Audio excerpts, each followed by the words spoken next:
Select అయ్యావమ్మా నువ్వు. అయిన తర్వాత ట్రైనింగ్ వెళ్ళాక ఫస్ట్ థియరీ వరకు బాగానే ఉంటుంది. ప్రాక్టికల్ ట్రైనింగ్ అంతా కొంచెం కష్టం ఉంటుంది. ఫైరింగ్ కానీ రన్నింగ్ మిగతా విషయాలు. ఇప్పుడు అనిపించిందా ఎందుకు వచ్చాను ఈ డిపార్ట్మెంట్లో కానీ? డెఫినెట్లీ అండి. నాకే కాదు ప్రతి ఒక్కరికి అనిపిస్తుంది. ఎందుకంటే గ్రూప్ 1లో మిగిలిన సర్వీసెస్లో సెలెక్ట్ అయిన వాళ్ళందరూ ఫీల్డ్లోకి వచ్చేసారు. నార్మల్గా వాళ్ళ రొటీన్ మామూలుగానే ఉంటుంది. మనకే ఎందుకు పొద్దున 4:30కి లేయాలి, మనమే ఎందుకు పరిగెట్టాలి, మనకే ఎందుకు ఈ రొటీన్ అంతా అని చెప్పి అనిపిస్తుంది.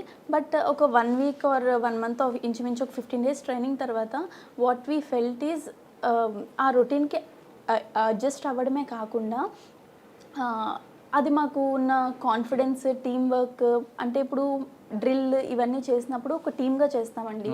వీఆర్ ఎ బ్యాచ్ ఆఫ్ 25 మెంబర్స్. మేమంతా ఒక డ్రిల్ ఒక టీమ్గా చేస్తాము.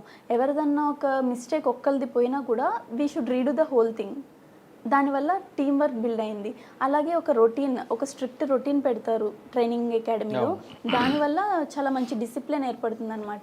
ఫోర్సెస్లో పోలీస్ ఫోర్స్ కానీ ఎనీ అదర్ ఫోర్స్లో discipline is very important.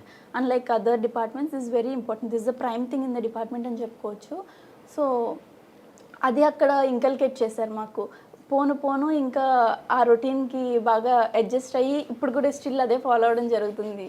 Okay, మీకు ట్రైనింగ్ తీసుకున్నప్పుడు ఒక వెంకట్రామరెడ్డి గారు డైరెక్టర్ ఉంటారు.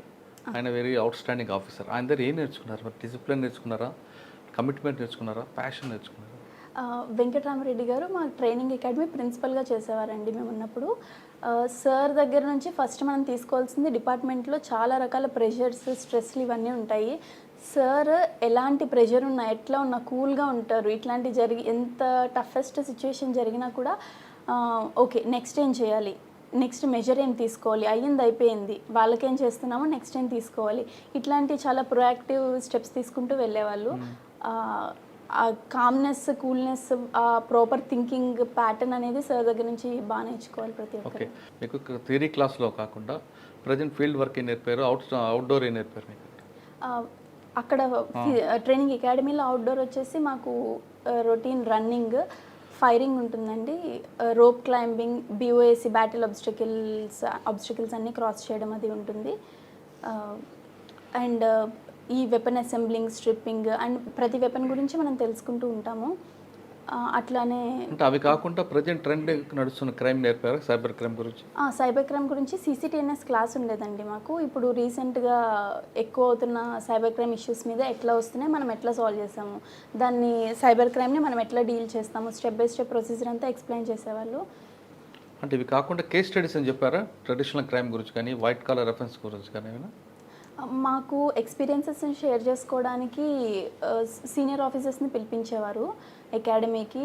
లైక్ అడిషనల్ డీజీ గారి దగ్గర నుంచి ఐజీలు చాలామంది, ఐజీ సార్స్ చాలామంది, వీళ్ళంతా వచ్చి వాళ్ళ ఎక్స్పీరియన్సెస్, కేస్ స్టడీస్, ఏ కేసులో వాళ్ళు ఎట్లా డీల్ చేశారు, ఒక టెర్రరిస్ట్ అటాక్ జరిగింది ఎట్లా డిటెక్ట్ చేశారు ఆ పర్సన్ని, ఇట్లా ప్రతిదీ పాయింట్ టు పాయింట్ వాళ్ళు ఎక్స్ప్లెయిన్ చేసేవాళ్ళు అనమాట. Like flow chart of the investigation అనేది వాళ్ళ నుంచి నేర్చుకోవడం జరిగింది. ఓకే, పాసింగ్ అవుట్ పీరియడ్ అమ్మా నాన్న వచ్చి ఉంటారు?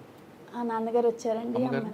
లేదు, అప్పుడు డయాలసిస్ ఉంటుండే, సో రావడానికి అవ్వలేదు. యూనిఫామ్ చూసిన తర్వాత అమ్మా నాన్న ఏమన్నారు? చాలా ఆనందంగా ఫీల్ అయ్యారు. ఫాదర్ అయితే అదే ఫస్ట్ టైం నన్ను యూనిఫామ్లో చూడడం. మదర్ అయితే ఇంకా మొన్న రీసెంట్గా చూసారు, ఒక 1 వీక్ బ్యాక్ యూనిఫామ్లో. చాలా హ్యాపీగా ఫీల్ అయ్యారు. ఓకే, పోస్టింగ్కి వచ్చావు, ఫస్ట్ బాపట్ల వచ్చారు. ఇక్కడ ఒక మన టాప్ మోస్ట్ ఆఫీసర్ ఉన్నారు, ఎస్పీ గారు. ఆయన దగ్గర ఏం నేర్చుకున్నారు?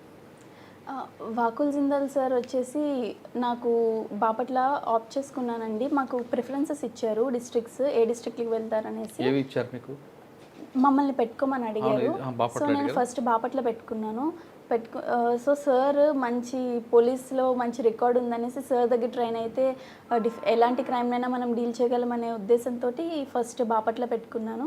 అట్లానే మదర్కి విజయవాడలో ట్రీట్మెంట్ జరుగుతూ ఉంటుంది, మదర్కి కూడా దగ్గరగా ఉండొచ్చు అనే ఉద్దేశంతో బాపట్ల పెట్టుకోవడం జరిగింది. సో నాకు ఇక్కడికి వచ్చేంత వరకు వాకుల్ జిందాల్ సార్ ఒక బెస్ట్ పోలీస్ ఆఫీసర్గానే తెలుసు. బట్ ఇక్కడికి వచ్చాక సార్ ఒక బెస్ట్ ట్రైనింగ్ కూడా చాలా బాగా ఇస్తారు అనేసి అర్థమైంది. ఏదైనా ఒక విషయం, ఏదైనా కేసు జరిగిందంటే ఎన్ని డైమెన్షన్స్లో ఆలోచించవచ్చో ప్రతిదీ చెప్తారు సార్.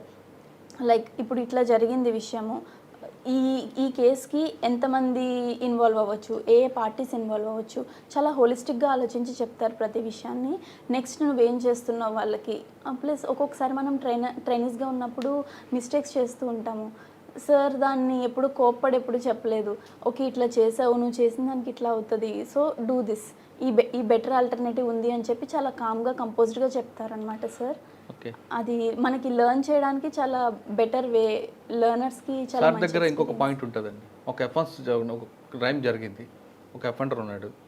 ఆ క్రైమ్ జరిగిన తర్వాత చేయడం వేరు, దాని ఆరిజిన్ కూడా చెప్తారు ఆయన. చెప్పారా మీకు ఎప్పుడైనా? చెప్పారండి. మొన్న రీసెంట్గా ఒక ఇష్యూ జరిగింది.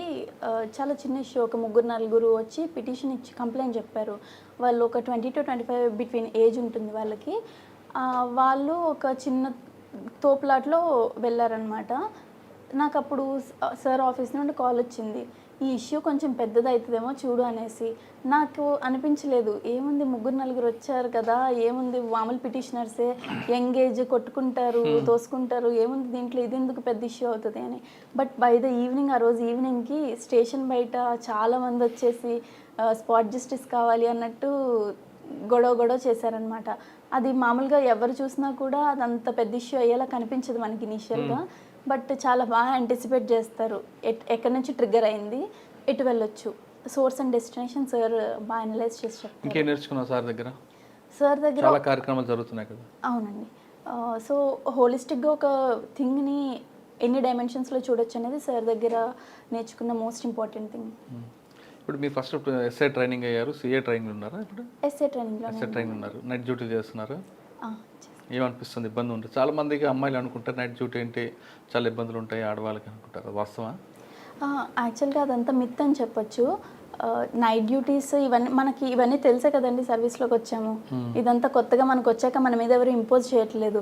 ఫస్ట్ నుండి మనం పోలీస్ డిఎస్పీ ఆప్ చేసామంటేనే యూ షుడ్ బి రెడీ. దీని కరికులం ఎట్లా ఉంటుంది, దీని వర్క్ అవర్స్ ఎట్లా ఉంటాయి, ప్రెషర్స్ ఎట్లా ఉంటాయి, అవన్నీ తెలుసుకునే వచ్చాము. మనల్ని ఎవరు పుష్ చేయలేదు కదా. సో ఇదంతా as a part of job మనం ఎంజాయ్ చేస్తే దిస్ విల్ బి, ఇది చాలా హ్యాపీగా ఎంజాయ్ చేస్తూ చేయొచ్చు జాబ్ని. అంతేగాని ఒక జాబ్ ఇది బర్త్డేని అనుకుంటే మాత్రం చాలా తక్కువ టైంలోనే ఎక్కువ ప్రెషర్ తీసుకొని ఇంట్రెస్ట్ కోల్పోతాం జాబ్లో. పోలీస్ స్టేషన్కి వచ్చే వాళ్ళు ఎక్కువ మంది అమ్మాయిలు కనిపిస్తుంటారు, అంటే బాధితులు ఉంటారు ఆడవాళ్ళు. మీరు పనిచేస్తున్న పోలీస్ స్టేషన్కి అటువంటి వాళ్ళు వస్తుంటారా? నా మొగుడు కొట్టాడనో, పలానా వాడు వేధించాడనో అనేటువంటిది వస్తారండి, అన్ని రకాల వాళ్ళు చూసినప్పుడు ఏమనిపిస్తుంటుంది మీకు? ఫస్ట్ ఏ పిటిషనర్ వచ్చినా మనం అతన్ని రెస్పెక్ట్ తోటి ఫస్ట్ వెల్కమ్ చేయాలి. వాళ్ళు నిజం చెప్పనేయండి, ఒక 5 to 10% మంది అబద్ధం చెప్తారు, నిజం చెప్పాలని లేదు. బట్ వాళ్ళు ఏం చెప్తున్నా వాళ్ళ వర్షన్ అయితే కంప్లీట్గా వినాలి మనం. అదర్ పార్టీ 2 parties ఇన్వాల్వ్ అయి ఉంటారు, ద సెకండ్ పార్టీది కూడా కంప్లీట్గా వాళ్ళు ఏం చెప్తారో వినాలి. వాళ్ళు వినడంతోనే వాళ్ళకి 50% ప్రాబ్లం మనం విన్నామంటేనే 50% దే విల్ ఫీల్ హ్యాపీ, అది సాల్వ్ అయిందనేసి అనుకుంటారు. బట్ ఆ తర్వాత మనం ఏమేమి స్టెప్స్ చేయొచ్చు, వాళ్ళకి కౌన్సిలింగ్ ఇస్తే అర్థం చేసుకుని వెళ్ళిపోతారా, లేకపోతే వీళ్ళకి అర్థమయ్యే విధంగా ఎట్లా చెప్పొచ్చు, వాళ్ళ లెవెల్ ఆఫ్ అండర్స్టాండింగ్ని బట్టి, సొసైటల్ అండర్స్టాండింగ్ వాళ్ళకి ఏ లెవెల్లో ఉందో దాన్ని బట్టి మనిషి